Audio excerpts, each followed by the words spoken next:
నమస్కారం.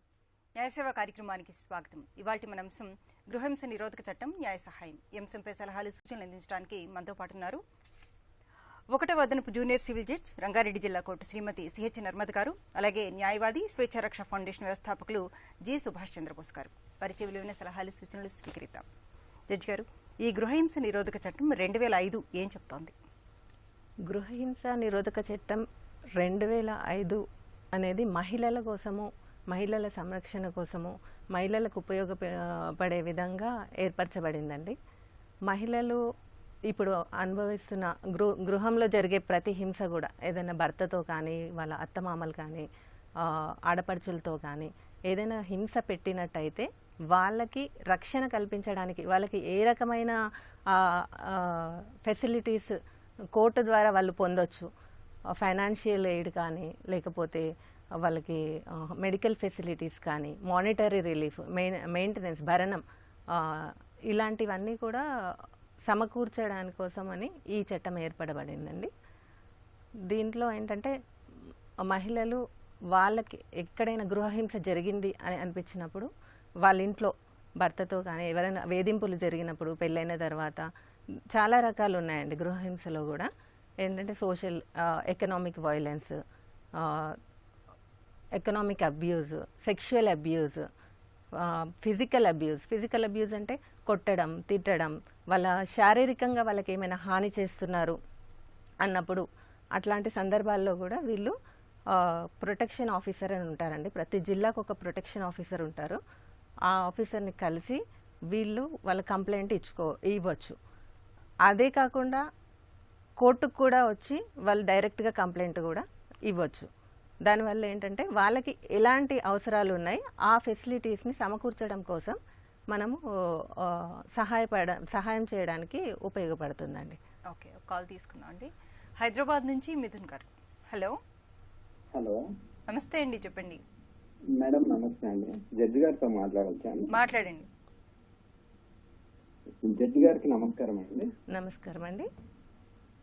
మేడం, నా పేరు మిథున్ అండి. నేను మియాపూర్ నుంచి మాట్లాడుతున్నాను. చెప్పండి. మా సిస్టర్ కి 2016లో మ్యారేజ్ అయిందండి. ఓకే. 2 years పాటు బాగానే ఉన్నారండి. ఇద్దరు, మా బావగారు, మా చెల్లెలు. తర్వాత తను ఒక సాఫ్ట్వేర్ ఎంప్లాయీ అండి.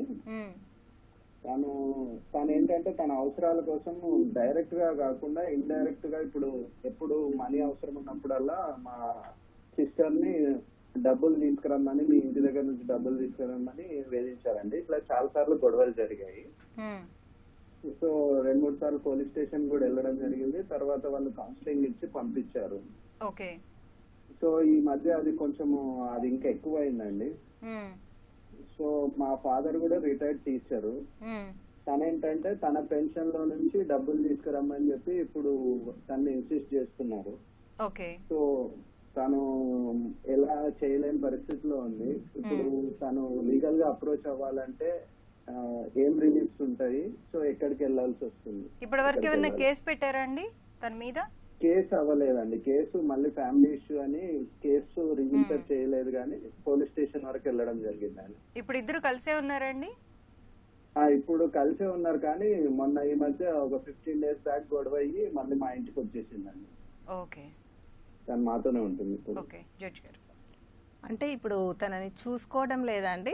అంటే 15 days నుండి మీ ఇంట్లో ఉంటుంది అంటున్నారు. మళ్ళీ తిరిగి వెళ్ళే ఉద్దేశం ఉందా తనకి? తనకి ఉంది, కానీ ఈ డబ్బుల కోసం వేధిస్తున్నప్పుడు తన ఇబ్బంది పడుతుందండి. ప్రతిసారి డబ్బులు డిమాండ్ చేయడం, మీ ఇంటి దగ్గర నుంచి డబ్బులు తీసుకురాకుండా ఎందుకు వచ్చావు అనడంతో తను మళ్ళీ ఇంకా అక్కడికి వెళ్ళినా కూడా మనశ్శాంతిగా ఉండట్లేదు. సో దానికి ఇప్పుడు ఏం రిలీఫ్ అంటే కోర్టు ద్వారా ఎలాంటి రిలీఫ్ పొందొచ్చు అండి? కోర్టు ద్వారా అంటే ఇప్పుడు వాళ్ళు ఇప్పుడు తన చేసేది అంతా కూడా ఫిజికల్ హరాస్మెంట్ కిందకి వస్తుందండి. ఫిజికల్ వైలెన్స్ అంటారు. సో ఆ హరాస్మెంట్ దానికోసం కూడా డొమెస్టిక్ వైలెన్స్లో మీరు కేసు పెట్టవచ్చు, కంప్లైంట్ ఇవ్వచ్చండి. కోర్టు ద్వారా మీకు ఏంటంటే వాళ్ళకి కౌన్సిలింగ్ కూడా జరుపుతారండి. మీరు సఖీ సెంటర్స్ అని ఉంటాయి, 1 stop సెంటర్స్ అని ఉంటాయి. సో ఇలాంటి చోటుకి వాళ్ళని పంపించి వాళ్ళిద్దరు భార్యాభర్తల్ని కూడా కూర్చోబెట్టి వాళ్ళకి సమస్యలు ఏంటి, అసలు ఎందువలన వస్తుంది, దేని గురించి అనేది వివరంగా తెలుసుకొని వాళ్ళ సమస్యని పరిష్కరించడం జరుగుతుందండి. వీలైనంత వరకు కూడా అనుభవజ్ఞులతోని వాళ్ళకి కౌన్సిలింగ్ అనేది ఇప్పించడం జరుగుతుంది. సో కౌన్సిలింగ్ ఇవ్వడం వల్ల కొంచెం మార్పు అనేది వచ్చే అవకాశం అయితే ఉంటుందండి. ఇంకా అదనపు కట్నము అంటే వాళ్ళు 498 case, dowry case, section 3 and 4 DP act కింద కూడా కేసు పెట్టుకోవచ్చండి. వాళ్ళకి ఇప్పుడు ఒక బాబు ఉన్నాడండి 4 years. సో వాళ్ళ పోషణ గురించి ఏమన్నా రిలీఫ్ అడగడానికి ఉంటుందా అండి? తప్పకుండా ఉంటుందండి. పిల్లల కస్టడీ గురించి, పిల్లల మెయింటెనెన్స్ గురించి, ఇప్పుడు తనని మెయింటైన్ చేయకపోయినా, తన పిల్లల్ని మెయింటైన్ చేయకపోయినా కూడా మెయింటెనెన్స్ అడగడానికి వాళ్ళకి ప్రతి హక్కు ఉంటుందండి. డొమెస్టిక్ వైలెన్స్ ద్వారా ఇప్పుడు వీళ్ళు ఏదైతే కంప్లైంట్ ఇస్తారో డొమెస్టిక్ ఇన్సిడెంట్ రిపోర్ట్ ఒకటి ప్రిపేర్ చేస్తారండి ప్రొటెక్షన్ ఆఫీసర్స్. దాని ప్రకారంగా వాళ్ళకి అసలు ఎలాంటి సమస్యలు ఉన్నాయి, ఏ రకమైన ఇబ్బందులు పడుతున్నారు, ఆర్థికంగా ఉందా, లేకపోతే శారీరకంగా ఇబ్బందులు పడుతున్నారా, మానసికంగా ఉందా, ఎలాంటి క్షోభ ఉందనే దాన్ని బట్టి దానికి అనుగుణంగా ఆర్డర్స్ ఇవ్వడం జరుగుతుందండి. మెయింటెనెన్స్ కూడా ఖచ్చితంగా పిల్లలకి ఇవ్వచ్చండి. ఓకే, చాలా థ్యాంక్ యూ. ముందుగా కేసు వేసుకునే కన్నా కూడా సఖీ సెంటర్స్కి వెళ్తే కొంచెం ఇద్దరికి కౌన్సిలింగ్ ఇప్పించి కలిసి ఉండడానికి ప్రయత్నాలు అయితే జరుగుతాయి. కలిసి ఉంచే ప్రయత్నమే మాక్సిమం చేస్తామండి. ఎందుకంటే విడిపోతే వచ్చేది ఏమీ ఉండదు. అల్టిమేట్గా ఇద్దరు సఫర్ అవుతారు. మధ్యలో పిల్లలు అనేది చాలా సఫర్ అవుతారు. వాళ్ళ ఎడ్యుకేషన్ కానీ కెరియర్ కానీ మొత్తం లాస్ అయిపోతుంది. కాబట్టి దాదాపు మ్యాక్సిమం వాళ్ళని కౌన్సిలింగ్ ఇచ్చి కలపడానికే ప్రయత్నిస్తారు. కౌన్సిలింగ్లో కూడా ఇంకా వాళ్ళు ఏం చేంజ్ అవ్వట్లేదు, అసలు ఇక అవకాశం లేదు అనుకున్నప్పుడు ఇవాళ కేసులు దాకా వస్తుందండి. ఒకవేళ సఖీ సెంటర్స్ కి కాల్ చేయాలనుకుంటే 181 కి కాల్ చేస్తే సరిపోతుందండి. ఇంకా ప్రతి జిల్లాలో ఒక ప్రొటెక్షన్ ఆఫీసర్ కూడా ఉంటారండి. ఈవెన్ పోలీసులు వాళ్ళకి అలాంటివి కూడా ఏం తెలియకపోతే పోలీసులను అప్రోచ్ అవుతే వాళ్ళు కూడా ఈ ప్రొటెక్షన్ ఆఫీసర్ ఎక్కడ ఉంటారు, ఎలా కలవాలి, ఎట్లా అప్రోచ్ అవ్వాలి, మ్యాజిస్ట్రేట్ గారిని కలవాలి, కంప్లైంట్ ఇవ్వాలంటే కూడా ఎట్లా ఇవ్వాలి అనేది వాళ్ళు చెప్తారండి. ఓకే, మరో కాల్ తీసుకుందాం అండి. భవానీ గారు, హలో. హలో, నమస్తే అమ్మా, చెప్పండి. నమస్తే అండి, జడ్జి గారు. ఓకే, కొంచెం గట్టిగా మాట్లాడండి అమ్మా. నమస్తే మేడం. చెప్పండి మేడం. యాక్చువల్ గా మా కజిన్ సిస్టర్ ఒక ఆవిడ DVC కేసు ఫైల్ చేస్తున్నారండి. అయితే ఫైల్ చేద్దామని వెళ్తే అసలు DIR రిపోర్ట్ అనేది ఏదో కావాలని అడుగుతున్నారు కోర్టులో. ఓకే, అంటే మళ్ళీ కొంతమంది అడ్వకేట్ దగ్గరికి వెళ్తే వాళ్ళు ఏమంటున్నారంటే అది అవసరం లేదు, డైరెక్ట్ కోర్టులో కంప్లైంట్ ఫైల్ చేయొచ్చు అంటున్నారు. అసలు DIR అంటే ఏంటి, అది ఉంటేనే కేసు ఫైల్ చేస్తారా, కేసు రిజిస్టర్ చేస్తారా అనేది డౌట్ ఉంది. ఓకే, సుభాష్ చంద్రబోస్ గారు. చర్మ, మీరు DIR అంటే సంఘటన జరిగిన, ఆ గృహహింస జరిగిన పరిస్థితులు, దాని పరిణామాలు అవన్నీ జడ్జి గారు ఇంతకుముందు చెప్పినట్టుగా ప్రొటెక్షన్ ఆఫీసర్ సఖీ సెంటర్ వాళ్ళు ఎవరైతే వన్ స్టాప్ హెల్ప్ లైన్ వాళ్ళు ఉంటారో వాళ్ళు మొత్తం నివేదిక అంతా పోలీస్ స్టేషన్లో ఒకవేళ FIR బుక్ అయితే చార్జ్ షీట్ అంటూ ఎట్లయితే వేస్తారో DIR అనేది ఒక ఫార్మేట్ ఉంటుంది. మనం ఏ రకంగా అబ్యూజ్ అయినాము, ఏ రకంగా మనకు హింస కలిగింది, అతని లయబిలిటీస్ ఏంటి, అతని రెస్పాన్సిబిలిటీస్ ఏంటి, మనకు హింస ఏ రకంగా అంటే వర్బల్గా జరిగిందా, ఎకనామికల్గా జరిగిందా, ఎమోషనల్గా జరిగిందా, ఫైనాన్షియల్ స్టేటస్, ఇవన్నీ అంటే నివేదిక ఉంటుంది. మొత్తం ఫిల్ ఇన్ ది బ్లాంక్స్ లాగా కాలమ్స్ ఉంటాయి. ఆ కాలమ్స్ అన్ని కూడా వాళ్ళు ఫిలప్ చేసి మనం రాసిన దరఖాస్తులో విషయాలను పొందుపరుస్తూ వాళ్ళు మనకు నుంచి కావాల్సిన సమాచారం, కోర్టుకు మీ కేసుకు ఉపయోగపడే సమాచారం అంతా కూడా మన దగ్గర నుంచి ఇన్ఫర్మేషన్ తీసుకొని కోర్టుకు ఒక నివేదిక ఇస్తారు. దాన్ని డొమెస్టిక్ ఇన్సిడెంటల్ రిపోర్ట్ DIR అని అంటారమ్మా. సంఘటన జరిగిన పరిస్థితులు పరిణామాలమైన ఒక నివేదిక ఇస్తారు. ఆ DIRని బేస్ చేసుకుని కోర్టు వారు కేసును రిజిస్టర్ చేసుకుంటారు. అంటే మనకు DVC కేసుని రిజిస్టర్ చేస్తారు. రిజిస్టర్ చేసిన తర్వాత మీకు ఆల్రెడీ లాయర్ను సఖీ సెంటర్కి పోయినప్పుడు లాయర్తో వెళ్ళరు, మీరు డైరెక్ట్ మీరు అప్రోచ్ అవుతారు. కాబట్టి అక్కడ ఫ్యామిలీ కౌన్సిలర్స్ ఉంటారు, లీగల్గా అడ్వైజ్ చేసే వాళ్ళు ఉంటారు. వాళ్ళంతా మీకు అడ్వైజ్ చేసిన తర్వాత కోర్టుకు కేసు వచ్చిన తర్వాత మీరు లాయర్ని పెట్టుకోవడమా, లేకపోతే లీగల్ సర్వీసెస్ అథారిటీ అని ఉంటుంది. మహిళలందరికీ కూడా వాళ్ళ ఫైనాన్షియల్ స్టేటస్తో సంబంధం లేకుండా, వాళ్ళ అంటే కుల ప్రాతిపదికన సంబంధం ఏమీ లేకుండా ఫ్రీగా ఒక అడ్వకేట్ని ఇవ్వడం జరుగుతుంది. ఒక దరఖాస్తు కోర్టు వారికి పెట్టుకున్నట్టయితే మనకు ఫ్రీగా ఒక లాయర్ని ఇవ్వడం జరుగుతుంది. పేపర్ టైపింగ్ ఖర్చుల నుంచి, స్టాంప్ ఎక్స్పెండిచర్ నుంచి ప్రతిదీ కూడా ఆ లీగల్ సర్వీసెస్ అథారిటీ నుంచి, జిల్లా లాయర్ ఖర్చులు కూడా, ప్రతి lawyer fee, paper typing expenditure, everything కూడా మీరు ఎవరికి మీరు ఏ రకమైన డబ్బులు ఇచ్చే పరిస్థితి అవసరం లేదండి. వాళ్ళ ద్వారా మీ కేసుని నడిపించుకోవడం జరుగుతుంది. ప్రతిదీ ఆ లాయర్ గారు మీకు ఇన్ఫర్మేషన్ ఇస్తూ ఉంటారు. లేదు మీకు అందుబాటులో మీకు బాగా తెలిసిన మిత్రుల ద్వారా కానీ తెలిసిన బంధువులు ఎవరైనా లాయర్స్ అందుబాటులో మీ లోకల్లో ఉంటే మాకు వీళ్ళ ద్వారా అయితే ఇంకా మాకు కమ్యూనికేషన్స్ బాగుంటాయి అని మీరు భావించినట్టయితే మీరు వేరే ప్రైవేట్ అడ్వకేట్ కూడా ఎంగేజ్ చేసుకోవచ్చు. కానీ ఫ్రీగా అడ్వకేట్ మాత్రం డిస్ట్రిక్ట్ లీగల్ సర్వీసెస్ అథారిటీ నుండి మీరు ఒక దరఖాస్తు కోర్టు వారికి పెట్టినట్టయితే మీకు అడ్వకేట్ని ఎంగేజ్ చేస్తారు. వాళ్ళ ద్వారా మీరు కేసు ప్రొసీడ్ కావచ్చు. దీంట్లో ఇంకా సాక్ష్యాలను పెట్టుకోవడము, మధ్యంతరంగా మనకి ఏమైనా ఉత్తర్వులు కావాల్సి ఉంటాయి. ఎట్లా భార్యాభర్తలు విడిగా ఉన్నప్పుడు భర్త కానీ భర్త తరఫున ఎవరైనా బంధువులు ఈ అమ్మాయిని వేధించడం కానీ, అమ్మాయి దగ్గరకు వస్తే పిల్లల్ని తీసుకెళ్లడము, లేకపోతే ఈమె దగ్గర ఏమైనా ప్రాపర్టీస్, డాక్యుమెంట్స్, స్థిర చరాస్తులు ఏమంటే లాక్కెళ్ళే ప్రయత్నాలు, కొంత థ్రెట్ ఉంటుంది. అట్లాంటి అబ్యూస్ కానీ అగోనీ క్రియేషన్ ఏమైనా అట్లాంటి థ్రెట్స్ ఉంటే కోర్టులో ప్రొటెక్షన్ ఆర్డర్ని వేసుకొని మన ప్రెమిసెస్కి రాకుండా డైరెక్ట్ ఫోన్లో కానీ వాట్సాప్ ద్వారా సోషల్ మీడియా ద్వారా మనకి ఏ రకంగా వేధింపులు లేకుండా మనం బ్లేమ్ కాకుండా డిఫమేషన్కి గురి కాకుండా పరువు నష్టానికి గురి కాకుండా అంశాల మీద కోర్టు వారు మధ్యంతరంగా ఉత్తర్వులు ఇస్తారు. అలాంటి ఇంటరిమ్ ఆర్డర్స్, మధ్యంతర ఉత్తర్వులు, ప్రొటెక్షన్ ఆర్డర్స్ కూడా తీసుకోవచ్చు. ఇంటరిమ్ మెయింటెనెన్స్ తీసుకోవచ్చు. అంటే వృత్తి కోసం ఫైనల్ ఆర్డర్స్ వచ్చే వరకు కొంత టైం పడుతుంది కేసు డిసైడ్ అయ్యేసరికి. మధ్యంతరంగా మనకు కావాల్సిన పిల్లల ఎడ్యుకేషన్ కోసం కానీ, మెడికల్ ఎక్స్పెండిచర్ కోసం, alternate accommodation, rented purpose, house rent, లేకపోతే మనం గ్రాసరీస్, తినుబండాలు, అంటే వీటన్నిటికి సంబంధించినటువంటి ఇంటరిమ్ మెయింటెనెన్స్ పిటిషన్ వేసుకోవచ్చు. ఇట్లా మనకి ఏ అవసరాలు ఉన్నా వాటన్నిటికీ కూడా ఇంటరిమ్ పిటిషన్స్ ద్వారా కోర్టు వారిని అప్రోచ్ అనేటంటే తప్పకుండా వాళ్ళ వాదన కూడిన తర్వాత దీంట్లో ఎంతవరకు రీజనబుల్ రియాలిటీ ఉందని చెప్పేసి కోర్టు వాళ్ళు మధ్యంతరంగా ఉత్తర్వులు ఇస్తారు. మీరు కేసు వేసుకోండి, డిఐఆర్ అనేది కోర్టుకు పంపించడం అనేది సఖీ సెంటర్ వాళ్ళ బాధ్యత.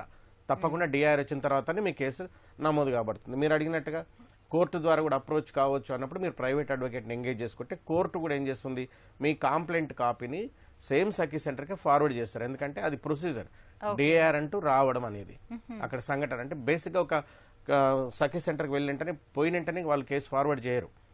ముందు అతను పిలుస్తారు, సంబంధికులు పిలిచి 1-2 వాయిదాల్లో మరి మాట్లాడుకొని సెటిల్ చేసుకునే అవకాశం ఉందా, లేకపోతే నీలో ఎలాంటి మార్పు సర్దుకోపోయే ఇది లేదు అంటే మాత్రం కోర్టుకు పంపిస్తామని ముందుగా 1-2 సార్లు అతనికి అవకాశం ఇస్తారు. అక్కడ కూడా పరిష్కారం కాలేదు, అవకాశం లేదంటే తప్పకుండా కోర్టుకు పంపిస్తారు. ఇది పరిస్థితి. మరో కాల్ తీసుకుందాం అండి. నంద్యాల నుంచి దస్తగిరి గారు. హలో హలో జడ్జి గారు, ఈ గృహహింసకి గురి కాబడుతున్న మహిళ ముందుగా ఏం చేయాలండి? ఎవరిని కన్సల్ట్ చేయాలి? ఎలా ఫాలో అవ్వాలి? ముందుగా ఇందాక చెప్పినట్టుగా వీళ్ళు ప్రొటెక్షన్ ఆఫీసర్ ఉంటారు కదండి, ప్రతి జిల్లాకి ఒక ప్రొటెక్షన్ ఆఫీసర్ ఉంటారు. అది వాళ్ళు గవర్నమెంట్ ద్వారా నియమించబడిన వాళ్ళే ఉంటారనమాట. సో వాళ్ళని అప్రోచ్ అయితే వాళ్ళు సరైన వాళ్ళకి మార్గం చూపిస్తారు. ఫస్ట్ థింగ్ ఇందాక డిఐఆర్ రిపోర్ట్ అని చెప్పినట్టు, డిఐఆర్ రిపోర్ట్లో వాళ్ళు మొత్తం బేసిక్ ఎంక్వైరీ మొత్తం చేస్తారు. అసలు ఏంటి సమస్య, ఎక్కడ వస్తుంది, ఎలాంటి సమస్యలు వీళ్ళు ఎదుర్కొంటున్నారు, ఎలాంటి ఇబ్బందులు వీళ్ళకి జరుగుతున్నది, ఎలాంటి వైలెన్స్, ఇవన్నీ తెలుసుకొని దానికి అనుగుణంగా వాళ్ళు మ్యాజిస్ట్రేట్తో ఇప్పుడు సపోజ్ వాళ్ళకి ఇంట్లో ఉండి పంపించేశారు, వెళ్ళగొట్టేశారు, వాళ్ళకు ఉన్న పలంగా ఎక్కడ ఉండాలో తెలియదు. సో అలాంటి సమయంలో వీళ్ళు ప్రొటెక్షన్ ఆఫీసర్ని అప్రోచ్ అయితే వాళ్ళకి రెసిడెన్స్ ఆర్డర్స్, వాళ్ళకి షెల్టర్స్ ఉంటాయండి, సర్వీస్ ప్రొవైడర్స్ ఉంటారు. సర్వీస్ ప్రొవైడర్స్ అంటే కూడా లోకల్లో అంటే ఎవరైతే సోషల్ సర్వీస్ చేస్తారో ఇట్లా కొంతమంది డెసిగ్నేటెడ్ ఉమెన్ ప్రొటెక్షన్ కోసం వర్క్ చేసే వాళ్ళు ఉంటారండి. సో వాళ్ళు ఏంటంటే వీళ్ళ కోసం షెల్టర్ ఎక్కడైనా అకామిడేట్ చేస్తారు ప్రస్తుతానికి. అండ్ వీళ్ళ సమస్య సార్ట్ అవుట్ అయ్యే వరకు ఇప్పుడు మిడ్ నైట్ లో ఏదో గొడవ అయింది, బయటకు వెళ్ళిపోయారు, ఎక్కడ ఉండాలో తెలియదు. సో అట్లాంటి టైంలో వాళ్ళకి షెల్టర్ ప్రొవైడ్ చేస్తారు ఒక 2-3 days. తర్వాత ఇన్ ద మీన్ టైం వీళ్ళకి కౌన్సిలింగ్ ఇవ్వడము, ఆ తర్వాత వాళ్ళకి గైడ్ చేస్తారు ఎట్లా కంప్లైంట్ ఇవ్వాలి, మ్యాజిస్ట్రేట్ కి కంప్లైంట్ ఇవ్వాలి. ఆ కంప్లైంట్ ఇచ్చే ముందు వీళ్ళు ఈ రిపోర్ట్ మొత్తం తయారు చేస్తారండి. అయితే రిపోర్ట్ ఇందాక కాలర్ అడిగినట్టు రిపోర్ట్ ఇస్తేనే కేసు కంప్లైంట్ బుక్ అవుతుంది అనేది అది తప్పండి. డొమెస్టిక్ ఇన్సిడెంట్ రిపోర్ట్ అనేది మ్యాండేటరీ ఏం కాదు.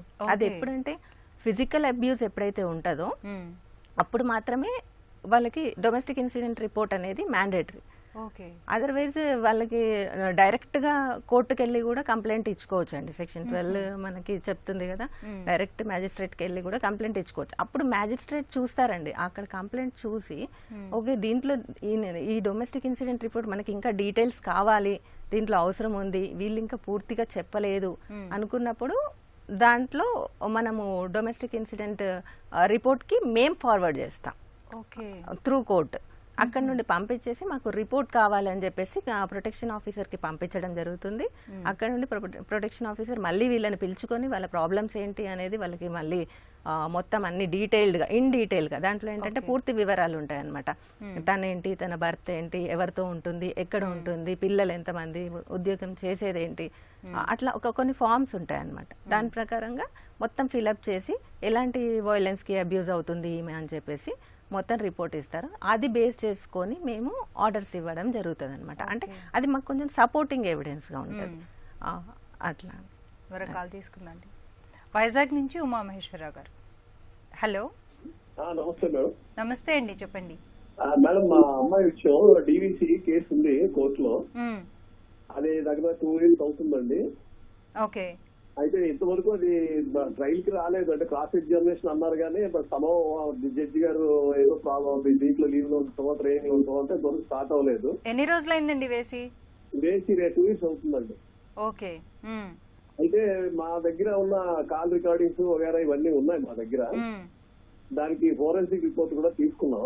మెయింటెనెన్స్ ఏమైనా తీసుకుంటున్నారా అండి? మెయింటెనెన్స్ ఇంకా వేయలేదండి, అంతవరకు రాలేదు. బట్ మెయింటెనెన్స్ కేసు అయితే వేసాం సెక్షన్ 18 కింద. ఓకే. అది వేసాం. తర్వాత డైవర్స్ కేసు కూడా ఫైల్ చేయాల్సి వచ్చింది, ఎందుకంటే బాగా హెరాస్మెంట్ ఎక్కువ ఉంది వాళ్ళది. ఇప్పుడు సైలెంట్ గా ఉన్నా కూడా ఒక రకమైన హెరాస్మెంట్ చేస్తున్నారు. ఓకే.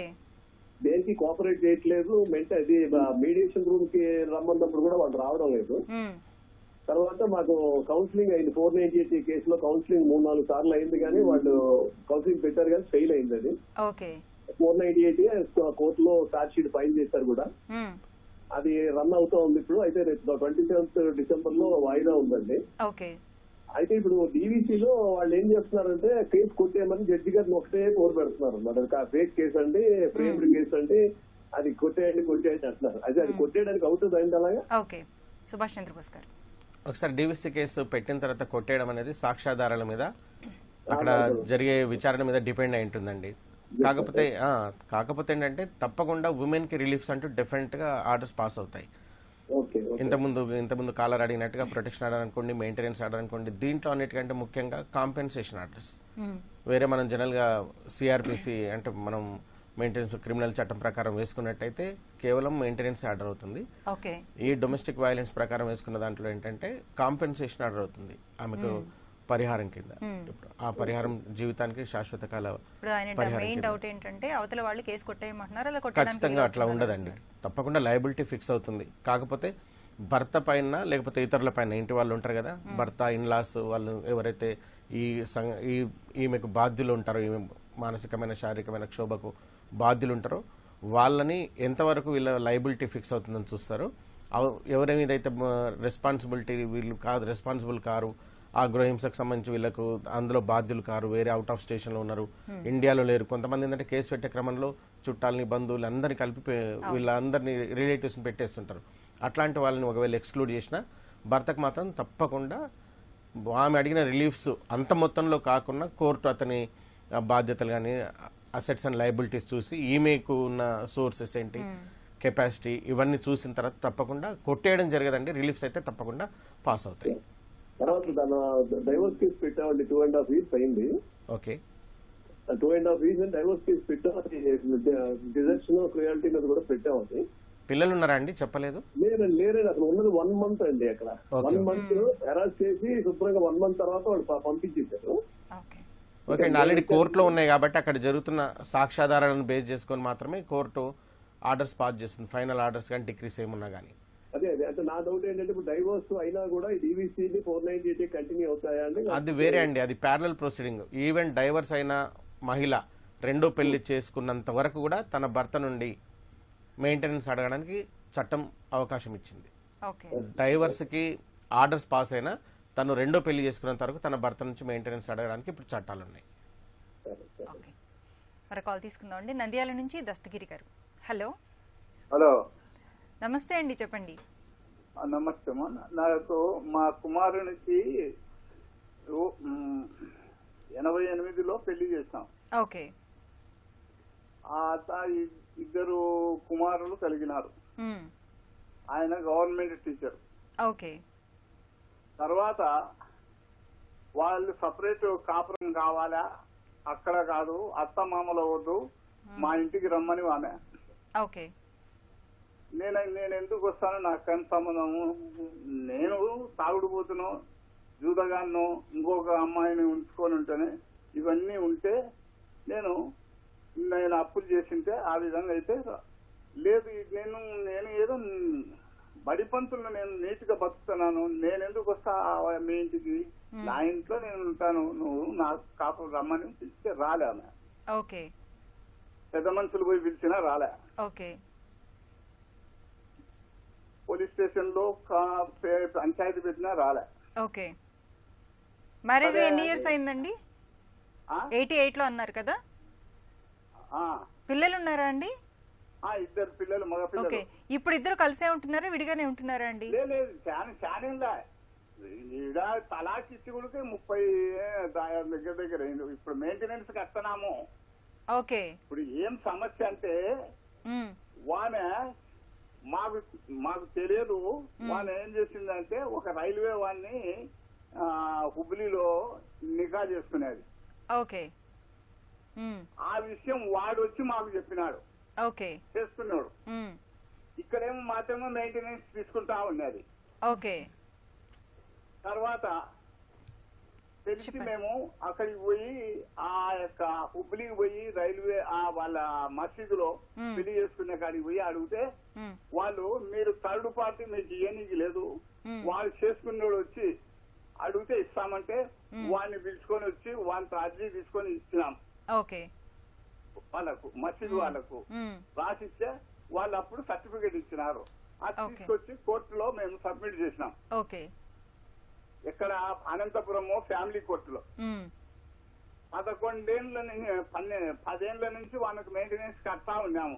ఓకే. కానీ వాళ్ళు పెళ్లి చేసుకుని 27 ఏళ్ళు అయింది. ఓకే. వాళ్ళ సెకండ్ మ్యారేజ్. ఓకే అండి, అర్థమైంది మీ సమస్య. మీ అబ్బాయి మళ్ళీ పెళ్లి చేసుకున్నారా అండి? మళ్ళా పెళ్లి చేసుకున్నారు మా అబ్బాయి. మాకు పర్మిషన్ ఇచ్చినారు వాళ్ళు. ఎవరు? అది వానికి తలాక్ ఇచ్చిన తర్వాత ఆ నోటీస్ పంపించినాక ముట్టినట్టు వచ్చినాక తర్వాత మళ్ళా అది సరికెత్తునామా అని రాసిచ్చినారు మాకు. ఓకే, అర్థమైందండి మీ సమస్య, అర్థమైంది. జడ్జి గారు, ఆల్రెడీ ఆవిడ మళ్ళీ పెళ్లి చేసుకున్నారు, అయినా కూడా ఈయన మెయింటెనెన్స్ 10 సంవత్సరాల నుంచి ఇస్తూనే ఉన్నారు. ఇలా కంటిన్యూస్ గా ఇవ్వాల్సిందంటారా? లేదండి, వన్స్ మ్యారేజ్ అయిన తర్వాత, డైవోర్స్ అయిన తర్వాత మెయింటెనెన్స్ ఇవ్వాల్సిన బాధ్యత భర్తకు ఉంటుంది. కానీ ఆమె మళ్ళీ మ్యారేజ్ చేసుకుంది అంటే ఇంకా భర్త నోవేర్ ఆయన లయబిలిటీ ఉండదు. ఇంకా భర్తకి ఇంకా మెయింటెనెన్స్ ఇవ్వాల్సిన అవసరం లేదు. ఆమె పెళ్లి చేసుకొని మళ్ళీ వేరే జీవితం కొనసాగిస్తుంది. ఇంకా ఇప్పుడు ఈ భర్తకి ఏమీ రెస్పాన్సిబిలిటీ ఉండదు. ఎప్పుడైతే ఈయన వదిలేసి ఆమె అన్యాయంగా బలైపోయింది ఇతని వల్ల అనుకున్నప్పుడు మాత్రమే అతను మెయింటెనెన్స్ ఇస్తాడు. ఆమె పెళ్లి చేసుకుని మళ్ళీ సుఖంగా ఆమె జీవితం ఆమె కొనసాగిస్తున్నప్పుడు ఈయనకేం బాధ్యత ఉండదండి, మెయింటెనెన్స్ ఇవ్వాల్సిన అవసరం లేదు. ఆవిడ 27 ఇయర్స్ అయిపోయింది మ్యారేజ్ చేసుకుని, వీళ్ళు 10 సంవత్సరాల నుంచి మెయింటెనెన్స్ కడుతున్నారు. మళ్ళీ ఆ మెయింటెనెన్స్ ని తిరిగి వీళ్ళు రికవరీ చేసుకునే ఛాన్స్ ఏమన్నా ఉందంటారండి? ఇంకా ఒకసారి కట్టేసిన కోర్టులో టేకప్ చేస్తున్న టేకనాన్ ఫైల్ తీసుకోలేదు మా కోర్టులో తీసుకున్నాను, అయిపోయింది. ప్రొడ్యూస్ చేయడానికి వాడు సాక్ష్యం, నేను పెళ్లి చేసుకున్నానని వాడు రెడీగా ఉన్నాడు రానికి వచ్చి చెప్పనీకి. ఓకే. కానీ కోర్టు వాయిదాల మీద వాయిదాలు, జడ్జి సెలవు ఇట్లా జరిగిపోతుంది. వానేమో మెయింటెనెన్స్ అని వాళ్ళ మమ్మల్ని అడుగుతుంది. ఓకే, అవతల లాయర్ వస్తున్నారా? అవతల లాయర్ వస్తున్నారా? వాళ్ళు కావాల్సి డిలే చేస్తున్నారు మాకు. ఓకే, ఇలాంటి ఆమె పెళ్లి చేసుకున్న ఫోటోలు మొత్తం అన్ని పెట్టి టేకప్ చేసినాము, తీసుకున్నాము, సర్టిఫికేట్ తీసుకున్నాము, అన్ని రెడీగా ఉన్నాయి. కోర్టులో సబ్మిట్ చేసినాము.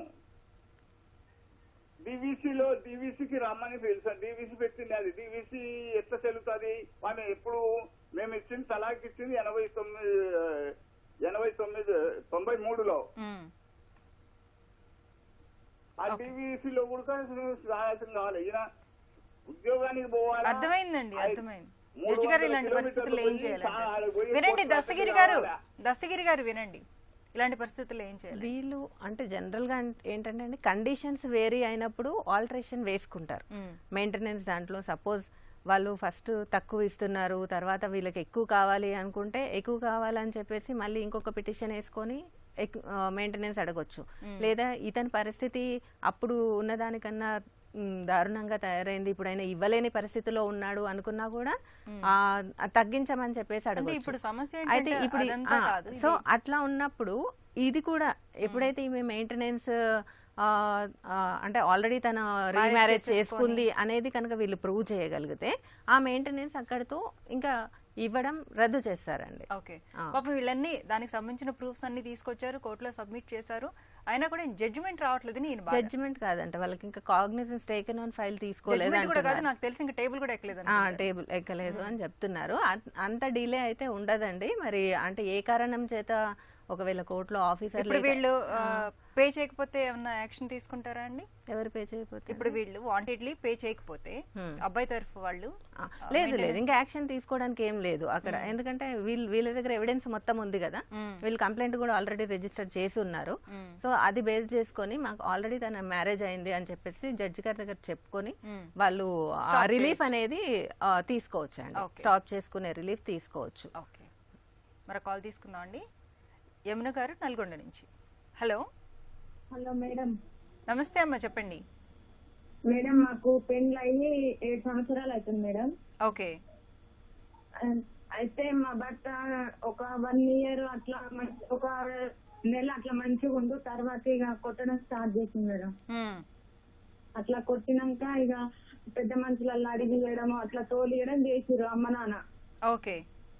అట్లా తోలిచ్చినాక పాప కడుపులో పడ్డది మేడం. పాప కడుపులో పడగానే ఇంకా పాప పుట్టింది. పుట్టినాక అమ్మాయి పుట్టిందని 3 నెలలకు బాగా కొట్టింది మేడం. ఓకే. ఇప్పుడు ఎక్కడ ఉంటున్నావు అమ్మ నువ్వు? మీ అమ్మ వాళ్ళ ఇంట్లో? అమ్మ వాళ్ళ ఇంటికాడ ఉంటున్నా మేడం. ఓకే, కేవలం పాప పుట్టిందనే రీజన్ తోనేనా? ఫస్ట్ పాప పుట్టిందనే రీజన్ తోటే కొట్టింది మేడం.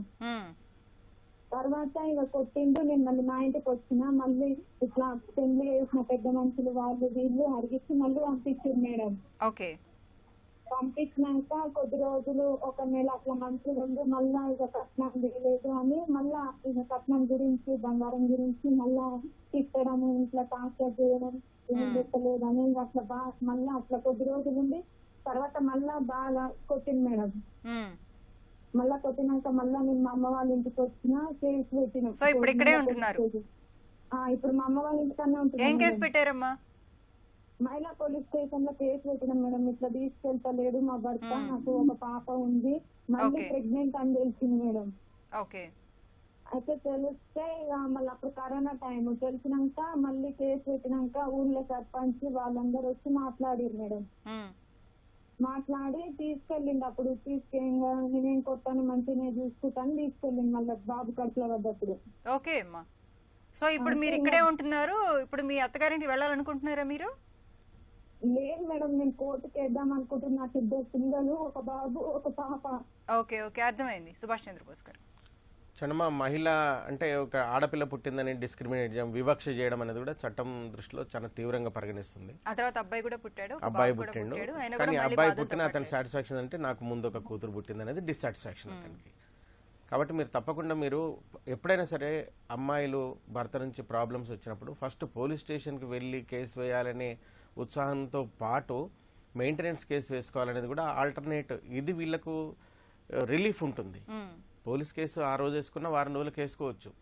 డిలే అనేది చెప్పుకోవడం పెద్ద కష్టమైన పని కాదు. ఎందుకంటే పోలీసు వాళ్ళ కుటుంబ సమస్యలకు సంబంధించి నిన్ననే ఎందుకు వేయలేదు, ఈ రోజు ఎందుకు వచ్చినా అనే సమస్య రాదు. ఒక 10 రోజులైనా 15 రోజులైనా సమస్య వివరించుకొని వేసుకోవచ్చు. ముందు మెయింటెనెన్స్ కేసు వేసుకోండి అమ్మా. మీరు చెప్పిన దాని ప్రకారం ఇంతవరకు మీకు కానీ మీ పాపకు బాబుకు మెయింటెనెన్స్ వేసుకోలేదు. అతను ఏం చేస్తాడమ్మా? కాల్ కట్ అయిందండి, చెప్పండి. ఓకే, అతను ఏం చేస్తాడో అన్ని వివరాలు అంటే సమగ్రంగా రాసి, ఒకవేళ ఎంప్లాయ్ అయితే పలానా దగ్గర పనిచేస్తున్నాడు, లేకపోతే వ్యాపారం చేస్తుంటే అతని వ్యాపార వివరాలు, ఈ పరిస్థితుల వల్ల అతనికి సోర్స్ ఉంది, ఇన్కమ్ సోర్స్ ఉంది, నేను నా పిల్లలు బతకలేకపోతున్నాం, మా తల్లిదండ్రులకు మేము భారం అయిపోయినాం అని అన్ని వివరాలతోటి మీరు మెయింటెనెన్స్ కోర్టులో మెయింటెనెన్స్ వేసుకోండి. మీరు లాయర్ని పెట్టుకునే పరిస్థితి లేకపోతే ఇంతకుముందు మనం చెప్పినట్టుగా న్యాయ సేవాధికార సంస్థకు వెళ్ళి మీరు దరఖాస్తు పెట్టుకున్నట్టయితే మీకు ఫ్రీగా లాయర్ని ఇస్తారు. వాళ్ళ ద్వారా మీరు మెయింటెనెన్స్ కేసు వేసుకోండి. మీకు కావాల్సినటువంటి సదుపాయాలు తీసుకోవడానికి అవకాశం ఉంది. ఫస్ట్ మీరు తొందరపడి మెయింటెనెన్స్ కేసు వేసుకోండి. థ్యాంక్ యూ సో మచ్ అండి. న్యాయ సలహాల కోసం మీరు సంప్రదించవలసిన మా మెయిల్ ఐడి nyayaseeva@ttv.co.in. వచ్చే శనివారం 9:30 న్యాయసేవ కార్యక్రమంలో మళ్ళీ కలుసుకుందాం. అంతవరకు సెలవు. నమస్కారం.